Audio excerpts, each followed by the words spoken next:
Chaos and Complexity in Richard Powers' The Gold Bug Variations by Scott Hermanson.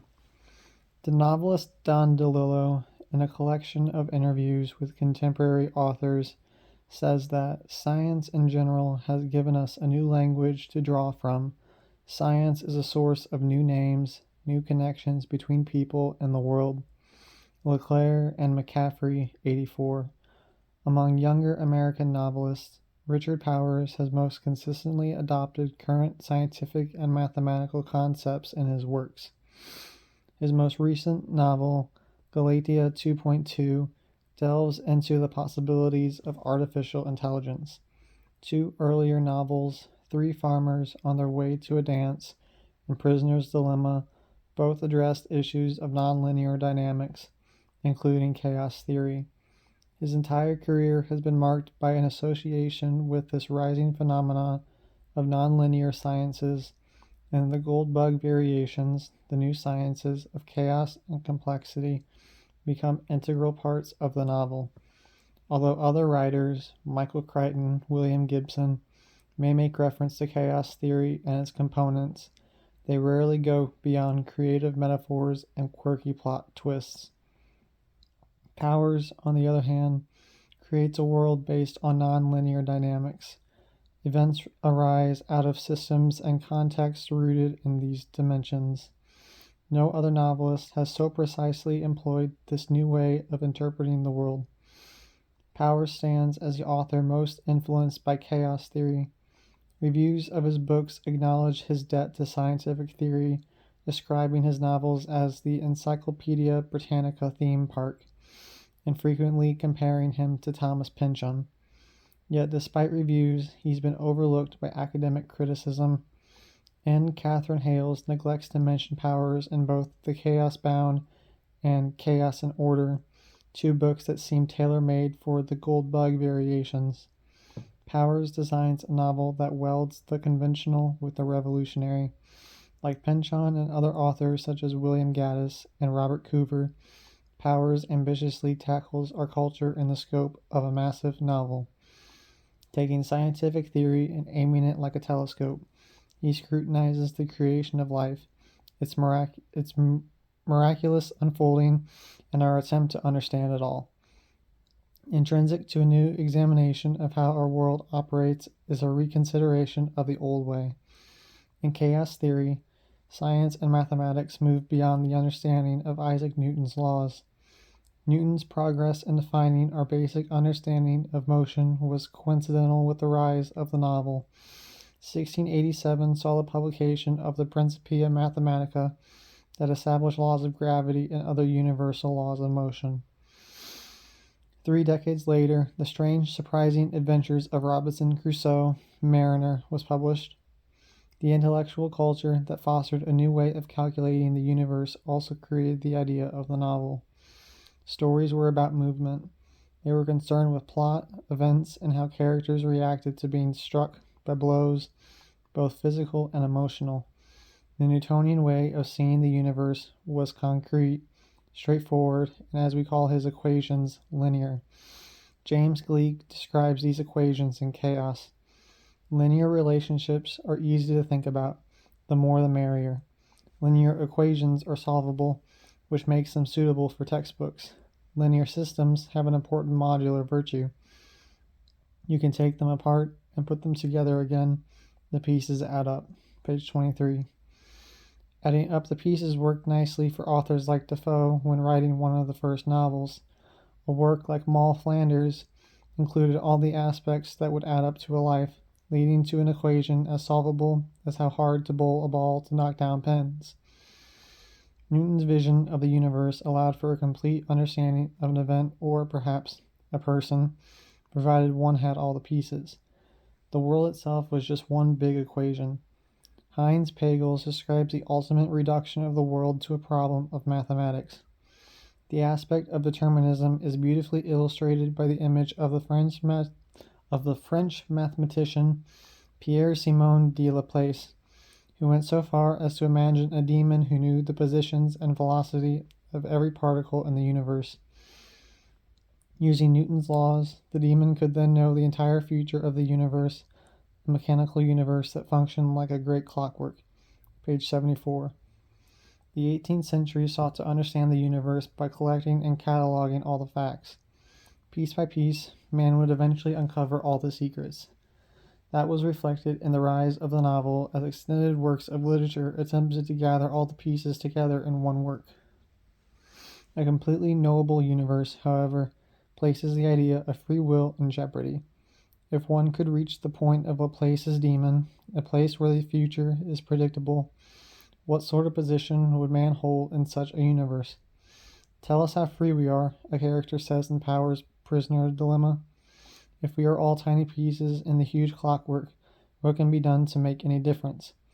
Power's knowledge of nonlinear dynamics and chaos theory give us an answer. Linear equations can only describe a small portion of events in the universe. Most phenomena in nature are nonlinear in that they cannot be reduced to easily solved equations. The attempts to understand those pieces that Newton's laws could not account for led to groundbreaking new theories.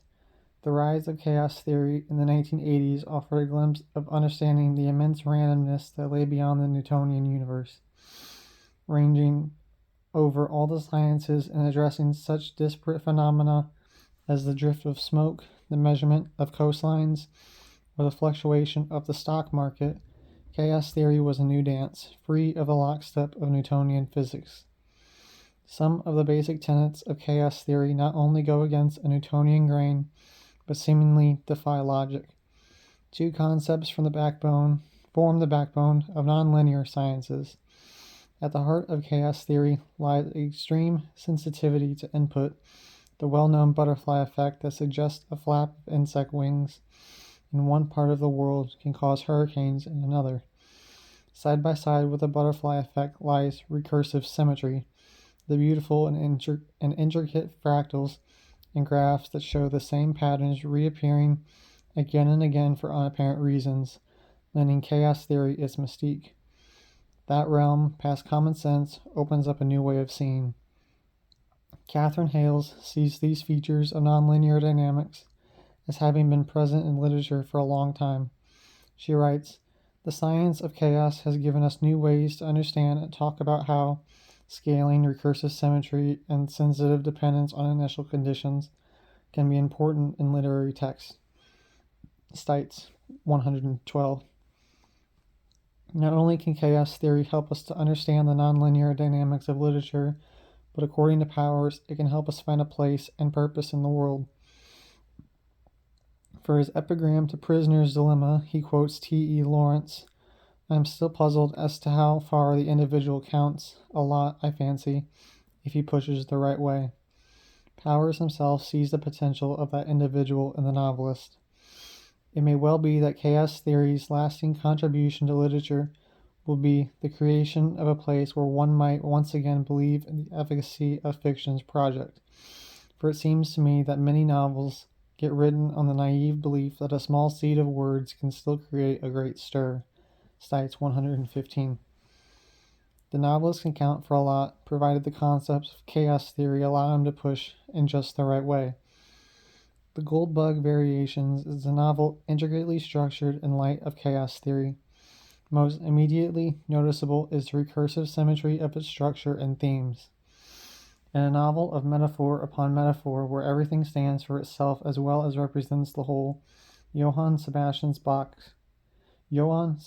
Bach's elegant Goldberg Variations are truly an apt analogy for Power's own Variations. Bach's piano composition, written around a simple four-note bass, creates potentially endless variations, each defined in itself, yet continually referring back to the primary theme.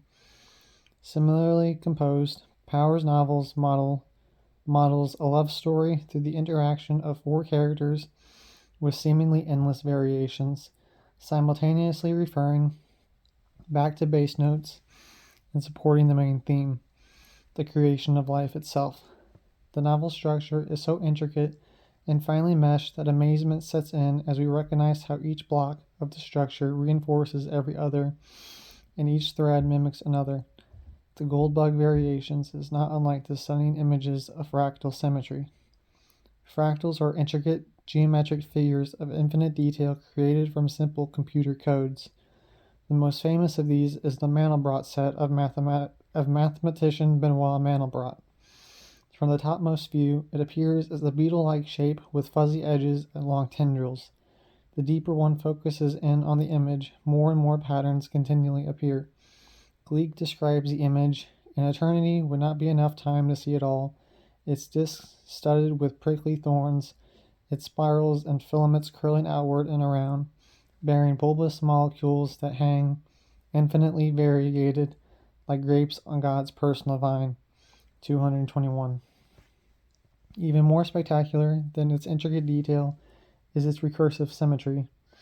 Identical patterns reappear no matter how greatly one magnifies the image, something the mathematical equation does not predict.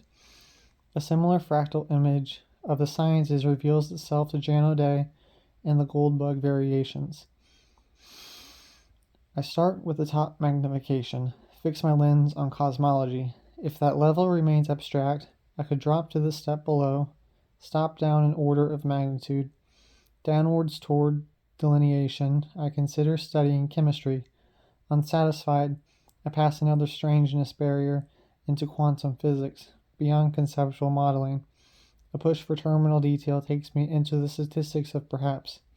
Here, in the domain of subatomics, where I expect to butt up at last against fundamental phenomena, I find instead a field veering startlingly philosophical.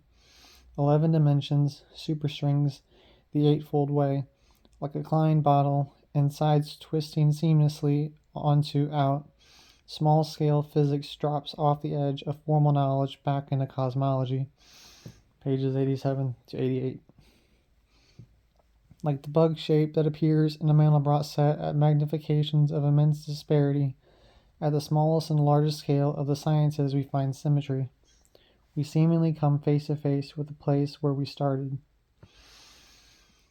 Throughout the Goldbug Variations, patterns duplicate themselves in widely different sites.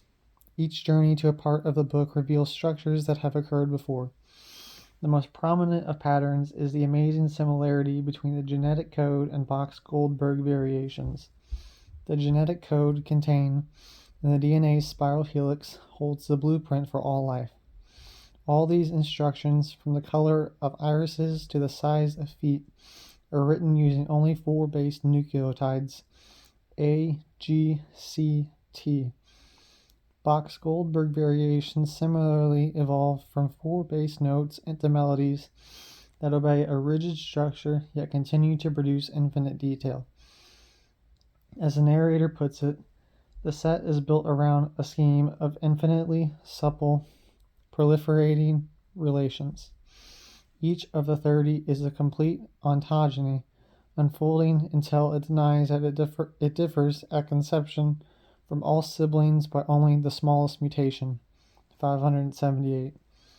The symmetry between the two is masterful enough to open a new way of seeing, but Powers does not stop there. He produces another analogy based in the four main characters of Stuart Ressler and Jeanette Koss, and Franklin Todd and Jan O'Day. Powers introduces the characters as two couples at arm's length of 30 years bend and ascending spiral dance around each other. 8. Every aspect fits seamlessly into the pattern. The DNA/Bach pattern is only the most prominent. The characters themselves mirror each other's patterns. Jan, the 1980s librarian, chooses to have herself sterilized, causing the disintegration of her relationship with Todd.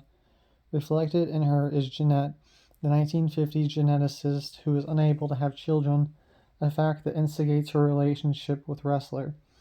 Elsewhere, both of Jan's love interests are defined in part by their relationship to art and aesthetics.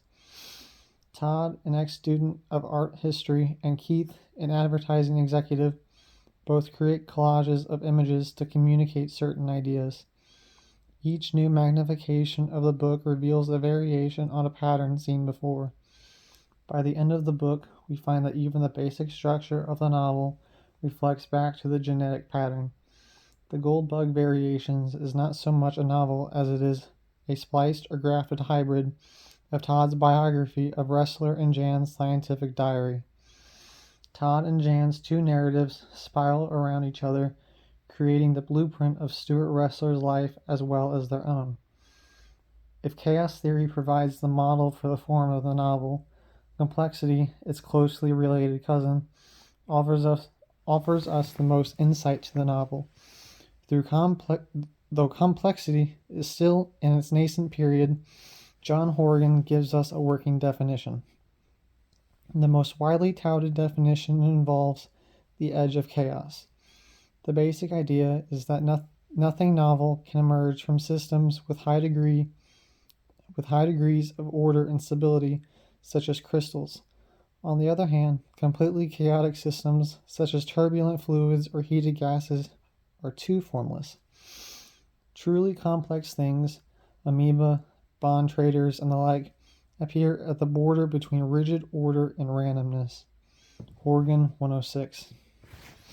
The edge of chaos derives almost specifically from the basic tenet of extreme sensitivity to initial conditions. The butterfly effect takes place at the edge of chaos. Edward Lorenz's experiments with computer simulations of the weather showed just how sensitive nonlinear systems can be to initial conditions. And Lorenz's experiment, a radically simplified yet still nonlinear model of a weather system, was designed. Using this model, Lorenz would run programs that showed simple weather patterns. His discovery occurred when Lorenz took data produced in the middle part of a program run and, using these as starting variables, reran the program. In a linear system, the same approximate results would have occurred, but in Lorenz's nonlinear system, the solutions began to diverge until the second run bore no resemblance to the first. Heinz Pagels unveils the reason behind the mystery. What had happened was that the values of the three quantities were not printed out to full machine accuracy. Hence, when Lorenz started up a second run with those intermediate values as initial data, they were ever so slightly different from those the computer had used before. That slight difference quickly got amplified as the program ran. This behavior, extreme sensitivity to initial data, is a signal for deterministic chaos. 73. But if this chaos could somehow be controlled, that control would be immense. If two rigid structures gave only minimum control, and chaos gives almost no control, that fine edge, where initial input can have dramatic effects, can be the site of exquisite control. Roger Lewin describes this boundary: as you leave ordered territory and enter the region of chaos, you traverse maximum computational capacity, maximum information manipulation. 50. If one could adequately control the butterfly, knowing when to hold its wings for one precise moment, the hurricane in Miami evaporates. In the Gold Bug Variations, the edge of chaos presents itself in the imaginary border between the young Dr. Ressler and his office mate, Dr. Lovering. The two men, representing order and chaos respectively, accomplish their best work as they move from oppositional poles toward a position that incorporates both chaos and order. Lovering, his office in perpetual chaos, strays further and further into a chaotic lifestyle. Yet his chaotic behavior is extremely productive as he incorporates randomness with the more orderly world of computers. His alternate track of using a defined computer program to understand DNA appears to be the key to breaking the code, but he cannot maintain this position between his disintegrating mental state and the defined order of computer programming. He slips away from the edge, and after increasingly erratic behavior, he commits suicide. As Jeanette puts it, Joey lost the signal. 551. He no longer stayed in the realm of complexity, but became more and more unstable, chaotic. But if Lovering represents the slip into the other randomness of chaos, Ressler, when he first arrives at the University of Illinois, represents crystalline orderliness. From the window of a wandering greyhound, Stuart Ressler gets his first look at unmistakable I-state phenotype, unvarying horizon. Siberian grain wastes endless acres of bread in embryo. The most absent landscape imaginable. It calls to him like home. Schooled in the reductionist golden rule, he sees in this Occam razor's edge of emptiness a place at last vacant enough to provide the perfect control. 43. Wrestler believes that orderliness makes for progress. His apartment sparsely furnished, his social life non-existent, Wrestler has thoughts like ordered lines, like molecules in a crystal. But like the stable crystal, his thinking is inert, unvarying. Any leap outside of the ordered lines becomes impossible. He makes no significant progress until his life moves closer to chaos. Embroiled in an affair with the Mary Jeanette Coss, and in the midst of a schism that disintegrates the lab group cipher, Wrestler's brain develops insight after insight, and he comes closer than anyone to breaking the DNA code. His extreme order produced nothing unpredictable, but as he gives up some of his rigid control, he gains in unexpected results. Though the edge of chaos may be the optimal place to achieve the best results, the area can be volatile. Being on the edge is synonymous with being close to falling over. The Goldbug Variations offers plenty of scenarios of times gone bad. As a librarian, Jan foresees the potential for chaos in her profession. Archivists aren't wellsprings of fact, they are search algorithms. The unfolding subway, the Byzantine network of accumulating particulars, our pyramid, Great Wall, St. Peter's, the largest engineering feat of all time, daily runs a nip and tuck foot race between the facts worth saving and the technology for managing the explosion. In summer of '83, I had every confidence in the power of my tools to crack the script. 2 years of even more spectacular advances in retrieval, and I'm guttering in the dark. 29. The complex mechanizations that allow us to retrieve pertinent information from a swirling chaotic mass of options is always in danger of being swamped by that chaos. In Wrestler and Todd's office, Jan admires the entwining complexity of Manhattan Online's computer connections. An internet-like web of databases and applications, the intricate structure seems almost magical to her. By the time Todd came back, we were navigating through the Federal Reserves via MOL's link-up with a battalion of bank mainframes. Under his arpeggiating fingers, portals opened, rabbit holes that we disappeared down before they closed over us. I could no longer keep track of embedded levels, just whose system prompts we were responding to. We tunneled deep into the web, far from home. I had no idea, I said. 438. But once again, such a precisely designed structure is capable of losing the signal. Wrestler and Todd miss work after being snowed under in New Hampshire. By the time they are able to return, their absence has caused a major collapse, not only in their particular corporation, but across Manhattan and the eastern seaboard. Todd reads from the day's paper. Problem is, no CPU is an island. Listen, the minor crisis, which industry analysts hope is now over, reveals the vulnerability of increasingly interdependent fiscal networks. Particularly sensitive are same-day overdrafts. Paraphrase, please. What do you mean, paraphrase? The thing already is a paraphrase. Every cell has to be in place for the lung to pump properly. Small inputs run up big outputs. A single snowfall in New Hampshire, ... 435. Near the end of the book, the characters have become acutely aware of the fragile nature of the system. An insignificantly small alteration, whose logic is impeccable in isolation, can have unforeseen consequences that multiply out of control when dropped in the middle of a complex system. 589.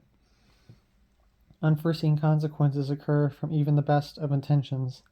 Todd, realizing the power that the right push can have when at the edge of chaos, believes he can give his friend and supervisor, Jimmy, an unauthorized raise through his access to the complex system of computers. Power's most devastating use of recursive symmetry parallels a small glitch in Todd's plan with a small fleck of loose plaque in Jimmy's bloodstream. Todd's gift to Jimmy inadvertently discontinues his insurance coverage. The stress of the unearned money and the subsequent red tape over his insurance are too much for Jimmy. He falls victim to a stroke. His complex neural circuits are brought to near halt by a tiny glitch. Despite the dangers of complex systems degenerating into chaos, the potential for results remains too important to overlook. In an attempt to rectify Jimmy's problems with his insurance, Wrestler and Todd once again position themselves at the edge of chaos by creating a shadow system to Manhattan Online, one that only they control. A tiny nudge against the nonlinear, not quite chaotic system should have enough power to move that most immovable of objects, a bureaucracy. It is, in effect, a return to T.E. Lawrence's quote from Prisoner's Dilemma about just how much the individual can count. Jan explains that complexity theories can give the individual power. We acted accordingly to a new complex mathematics, one dependent on the tiniest initial tweaks. The attempt was an absurd mismatch of scale, the notion that the entire community was accountable to the infinitesimal principle of a single life. 613. In a Newtonian universe, one man can only do the work of one man, but in the nonlinear world, situated at the edge of chaos, Wrestler and Todd cross their fingers and give the right nudge to change the system. Unpredictability is another hallmark of nonlinear dynamics. In the fractals of the Mandelbrot set, there is no way to predict where such recurring patterns will develop, nor can one tell just which butterfly flap will cause the hurricane.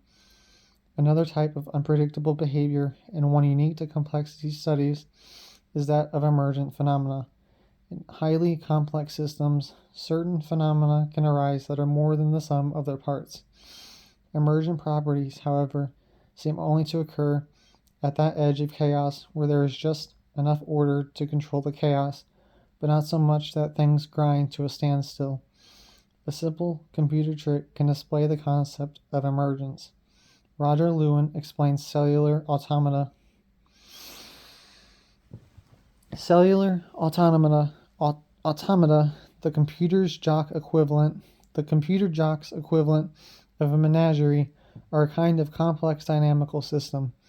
Imagine an infinitely large grid of squares, like endless graph paper. Each of the squares or cells may be either black or white, depending on the activity of neighboring cells. Simple rules govern the state of each cell, such as if 4 or more of a cell's contiguous 8 cells are white, then the central cell changes state. Complex, dynamic patterns develop and roam across the entire grid, the nature of which is influenced but not tightly determined in detail, according to the activity rules. 46. The patterns self-create and remain somewhat stable while roaming across the grid. Yet these patterns only appear within a narrowly defined state that gives enough rules to make them appear, but not so many that the system stabilizes and becomes inert. In other words, the emergent patterns only appear at the edge of chaos. Taking the idea of cellular automata out to higher levels, one begins to see that after a certain amount of complexity takes shape, enough rules are given, properties that are not products of these rules begin to appear. An apt example is Adam Smith's concept of the invisible hand. Companies, consumers, and individuals, all working for their own betterment, push the economy in a certain direction. The rules at the local level are quite clear, and at the global level, the economy behaves within certain patterns. But the link between the two is of such a complex nature that it has kept economists off balance, though well paid, in trying to analyze the dynamics. The global level patterns are emergent from the local rules. Complexity scientists attempt to understand how the global pattern relates to the local, and in doing so, seek the edge of chaos. Richard Powers wants to find this area as well. He draws parallels between certain eras of history where the complexity of the society created an upheaval of emergent properties. Certain plateaus are reached and a surge of innovation occurs. He begins in the late 1400s with a life of Henri Met de Blay, the painter Todd studies. The year Henri was born, Leonardo invented the parachute.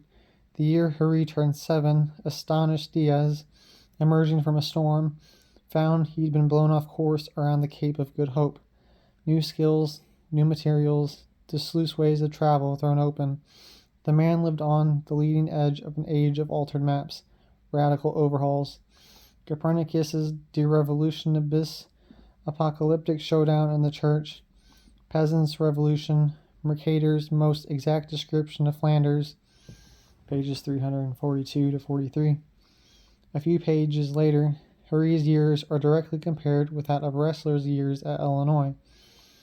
His year produced a focus of scientific talent unparalleled since Henri's. An all-out marshalling of forces, cutting across disciplines, had already begun that grade school recruiting process that would brush the two of us. Page 350. And by the early 1980s, Jan, Ressler, and Todd sit on the edge of the coming computer revolution. All three time periods stand as prolific intellectual achievements arising out of chaotic situations.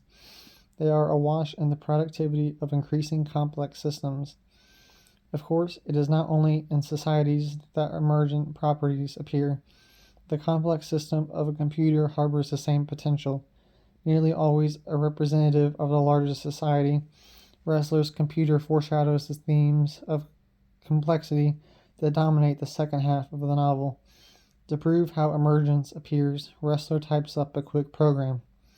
Ressler, the author of every declaration fed into the machine, was often surprised by the executing program's outcome. Todd and I, who had to have each line explained to us, were floored to see self-modifying behavior built from a few innocent assertions. I learned not only the danger of intervening in systems too complex to predict, but about declarative programming, the thin line between determined and emergent, the ability to surprise. Page 404. Emergence can arise when everything seemingly is predictable. Ressler offers a warning about complex dynamic systems based on emergence. We wrote the piece. We knew what every line of the code did. We knew what effect a change to a given parameter would have locally, but the only way of determining the overall outcome was to run the code. It surprised us, and that program was only 100 instructions long. Page 409. Emergence is a direct result of the unpredictability of dynamic systems. Powers links this idea with that of genius or talent in painters. Todd, despite years of training, practice, and study of art, can draw quite well. Draftsmanship, he calls it, but he cannot create a truly wonderful work of art. Despite having all the pieces in place, the artistic talent never emerges. Jan describes the phenomena. Yes, some sleight of hand. A knit sock is just a series of knots. A computer just switches. A haunting tune, just the intervals that walk it down the scale. But what other way to grasp a thing except as the emergent interplay of parts, themselves emergent from combined performances at lower levels? 370. Her succinct description captures the essence of complexity theory. The most problematic and contentious issue of emergence may be evolution. In both the novel and among scientists who debate the merits of complexity, evolution stands as the great unsolvable problem. Greatly simplified, the argument comes down to the Darwinian model versus the complexity model. The Darwinian model proposes random occurrences that in each way slightly benefit one type of species over another.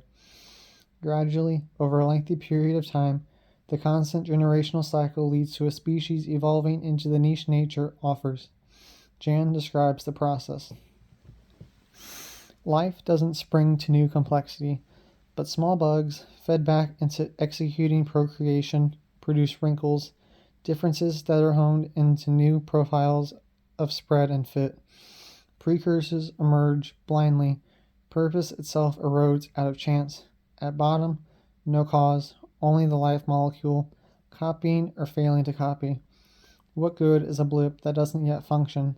Some good, even a fractional lung, could keep a fraction of tidal dried fish alive fractionally longer. Lungs are not revealed or inevitable. They are arbitrary inventions, reified in experience. They are postulated fitfully across immense pools of genetic potential, invariantly inherited, or mostly invariant. Life consists of propositions about chance by chance. 330 to 331.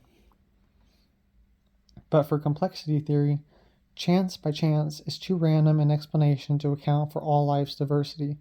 According to Briggs and Peat, it would have taken nature far longer than the age of the universe to come up with a self-reproducing sequence of amino acids like DNA if the process had been left purely to chance. 142. At bottom, no cause is not an answer. For complexologists, something besides the randomness, chaos, if you will, of chance is needed to explain evolution. Even Ressler, the geneticist, has trouble accepting the explanation that some bump, not yet a functional eye, can be promoted for generations before it can see is at least as implausible as molecular environmental feedback. Chance and necessity differ only by degree. 203. Biologist Brian Goodwin, however, does propose a theory that an eye is easy to create. If it is improbable that something so complex as iris, pupil, cornea, rods, cones, and other parts could develop through happenstance, it might not be so improbable through the trends of complexity. Certain emergent properties will always arise in a type of complex system, Goodwin states. There's a large attractor in morphogenetic space that results in a functional visual system, Lewin 40. In other words, evolving species seem always to produce a specific pattern that eventually creates a visual system. He goes on to say that a visual system has evolved a number of times in separate instances.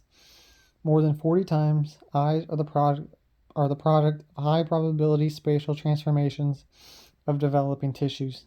Lewin 40. Goodwin's implication is that not only the eye, but many specific characteristics in life are determined.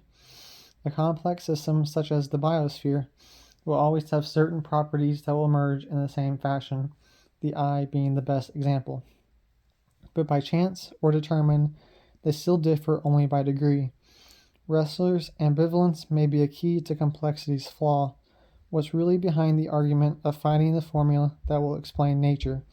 What can be gained by learning how to bring moonlight into a chamber? Shakespeare's question echoes throughout the Goldbug variations. How can the complex be contained in the simple? How can complex patterns develop from grid lights turning on and off? How can a series of computer codes produce the most complex image in mathematics? How can each organism fighting for its own space create such an immense wealth of life? And how can it all come from 4 simple notes? All these questions are a struggle to break down the incomprehensible. But is it possible to break down the incomprehensible? Ressler's early life is bent on breaking the code of life, but even he recognizes the paradox. We are the byproduct of the mechanism in there, so it must be more ingenious than us. Anything complex enough to create consciousness may be too complex for consciousness to understand. 102. For Toonie Blake, another cipher member, the reduction of the complex to the simple is slipping out of control. We're committed to nothing less than a point-for-point transcript of everything there is. We'll live to see the day when retrieving from the catalog becomes more difficult than extracting it from the world that catalog condenses. 362 to 63. Blake's epiphany leads him to discard the search for more and more broken shards of pottery in favor of trying to understand what the vase might look like. He leaves Ressler and genetics with the guiding thought that the more complex is contained in the less complex. 363. Later, Ressler will do the same, abandoning research to become an amateur composer, studying the hardware of the brain by way of the notes and scales of music. John Horgan pegs what could be the fatal flaw of complexity theory. He writes that complexity exists in some sense in the eye of the beholder. He goes on to say that the entire field of complexity seems to be based on a seductive syllogism. There are simple sets of mathematical rules that, when followed by a computer, give rise to extremely complicated patterns. The world also contains many extremely complicated patterns. Conclusion: simple rules underlie many extremely complicated phenomena in the world. 107. Are these scientists being seduced by mere coincidence? Does the possibility exist that complexity theorists are manipulating some interesting mathematical trick to reduce the world to a simpler understanding? The doubt persists that complexity theory may be inventing means to justify the ends. Powers foresees a danger for those who rely too much on what their idea of the code is. Dan Vojtovich, another of Ressler's co-workers, leaves his wife and newborn child on discovering his child's colorblindness. Not being colorblind himself, there is only a 1 in several tens of thousands chance that he is the father. By opting to believe genetics over his wife's protestations of innocence, he destroys his family. Reducing everything to a point-for-point blueprint, he sadly overlooks the vase for the shards. Toward the end of his life, Ressler mocks the idea of the Human Genome Project, an attempt to map the entire 5,000-volume human DNA string. What of the volumes for gray whales, horned toads, diatoms, 4 million species in all, lost by the thousands while we talk about them? Even the complete library, unattainable, will never begin to hint at the books, the stories, the string might have produced. 606. The Quixotic attempt overlooks something important about nature, its immensity and wonder. Powers certainly adopts the themes and ideas of non-linear sciences into his fiction, but he maintains a unique perspective. He writes, "The rejection of the Laplacian dream may still harbor a closest reductionist program, and hiding in the new formulations may be the hope that disorder is simpler than we thought." Stites 115. Just because we have moved beyond a Newtonian universe does not mean scientists will stop looking to break the code. Herein lies a danger that Powers and his character Stuart Ressler see with people who attempt to change science's simple rules. Ressler's impassioned speech against genetic engineering articulates a better way to view nature. Science is not about control. It is about cultivating a perpetual condition of wonder in the face of something that forever grows one step richer and subtler than our latest theory about it. It is about reverence, not mastery. It might, from time to time, spin off an occasional miracle cure of the kind you dream about. The world we would know, the living, interlocked world, is a lot more complex than any market. The market is a poor simulation of the ecosystem. Market models will never more than parody the increasingly complex web of interdependent nature. All these plates in the air, and we want to flail at them. Genetic engineering is full of attempts to replace a dense, diversified, heterogeneous assortment of strains with one superior one. Something about us is in love with whittling down. We want the one solution that will drive out all others. Take our miracle superstrains, magnificent on the surface, but unlike the messy populations of nature, deceptive, thin, susceptible. One bug, one blight. No, the human marketplace has about as much chance of improving on the work of natural selection as a per diem typist has of improving Bartlett's familiar quotations. 411-12. Ressler offers a warning to those who would take theories of chaos and complexity and use them in a futile attempt to understand and harness nature. At the moment, these nonlinear sciences may offer the revolutionary new way of thinking that their hype proposes, but they will never reduce the complexity of nature to something along the lines of a mathematical formula. If the quest to get moonlight into a chamber propels the gold bug variations, then the recurring question, what could be simpler, mocks those who would try. The influence that chaos and complexity theory hold over a science is a powerful one. Richard Powers captures the possibility and the suggestion and the seduction that nonlinear dynamics contains some profound secret to the universe. His own conception of chaos and complexity adopts the wonder and awe present in the new science, becomes equipped with its own criticism. Despite the leap forward in understanding offered by the nonlinear sciences, Powers cautions that any attempt to define the immense system may be flawed. As we are products of the system, a cultivation of wonder at the possibilities may be the only solution. One can only remain alert for each new variation. University of Cincinnati. And this is from fall of 1996, volume 38, number 1 of a critique. This is not mine. Thank you.